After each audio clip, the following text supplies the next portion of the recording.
প্রিয় দেশবাসী, আসসালামু আলাইকুম। আজ আমাদের পুরো জাতি গভীর শোক ও বেদনায় নিস্তব্ধ।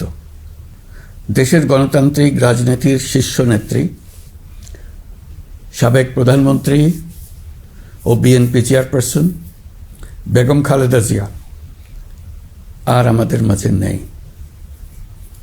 ইন্না লিল্লাহি ওয়া ইন্না ইলাইহি রাজিউন।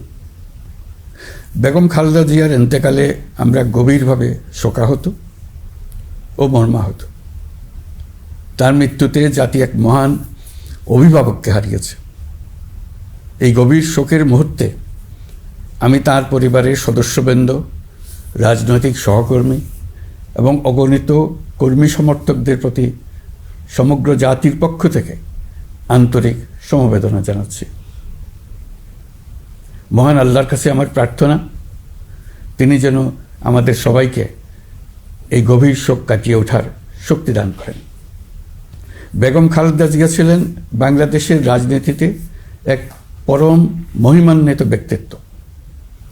গণতন্ত্র, বহুদলীয় রাজনৈতিক সংস্কৃতি এবং জনগণের অধিকার প্রতিষ্ঠার সংগ্রামে তার অসামান্য ভূমিকা ইতিহাসে অম্লান হয়ে থাকবে। স্বৈরাচার ও ফেসিবাদের বিরুদ্ধে তাঁর আপসহীন নেতৃত্ব বারবার জাতিকে গণতন্ত্রহীন পরিস্থিতি থেকে উত্তরণের পথ দেখিয়েছে এবং মুক্তির প্রেরণা জুগিয়েছে। দেশ ও জাতির প্রতি তাঁর সমুজ্জ্বল অবদান জাতি চিরকাল শ্রদ্ধার সাথে স্মরণ করবে। তাঁর দীর্ঘ রাজনৈতিক যাত্রা, গণমুখী নেতৃত্ব এবং প্রিয় মাতৃভূমির স্বাধীনতা ও সার্বভৌমত্বকে সমুন্নত রাখতে তাঁর অবিচল ভূমিকা অবিস্মরণীয় হয়ে থাকবে। এমন একজন মহান দূরদর্শী ও নিখাদ দেশপ্রেমিক নেত্রীর শূন্যতা পূরণ হবার নয়। প্রিয় দেশবাসী, এই শোকাবহ মুহূর্তে আপনাদের প্রতি আমার উদাত্ত আহ্বান, আসুন আমরা সবাই যার যার অবস্থান থেকে মহান আল্লাহর দরবারে বেগম খালেদা জিয়ার বিদেহী আত্মার মাগফিরাত কামনা করি। একই সঙ্গে জাতির এই কঠিন সময়ে আমরা যেন ঐক্যবদ্ধ থাকি। শোকের এই সময়ে কেউ যেন অস্থিতিশীলতা বা নাশকতার অপচেষ্টা চালাতে না পারে, সে বিষয়ে আমি সবাইকে সজাগ থাকার আহ্বান জানাচ্ছি।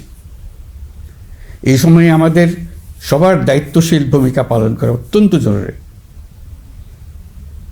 প্রিয় দেশবাসী, সাবেক প্রধানমন্ত্রী বেগম খালেদা জিয়ার মৃত্যুতে আমি 3 দিনের রাষ্ট্রীয় শোক এবং আগামীকাল তার নামাজে জানাজার দিনে একদিনের সাধারণ ছুটি ঘোষণা করছি।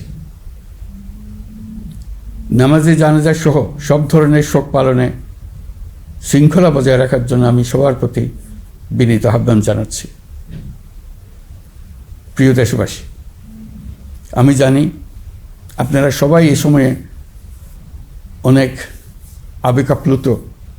আমি আশা করছি শোকের এই সময়ে আপনারা ধৈর্যের পরিচয় দেবেন এবং তার জানাজা সহ সকল আনুষ্ঠানিকতা পালনে সংশ্লিষ্ট সবাইকে সহযোগিতা করবেন। মহান আল্লাহ তাআলা আমাদের সকলকে ধৈর্য, শক্তি ও ঐক্যবদ্ধ থাকার ক্ষমতা দেন।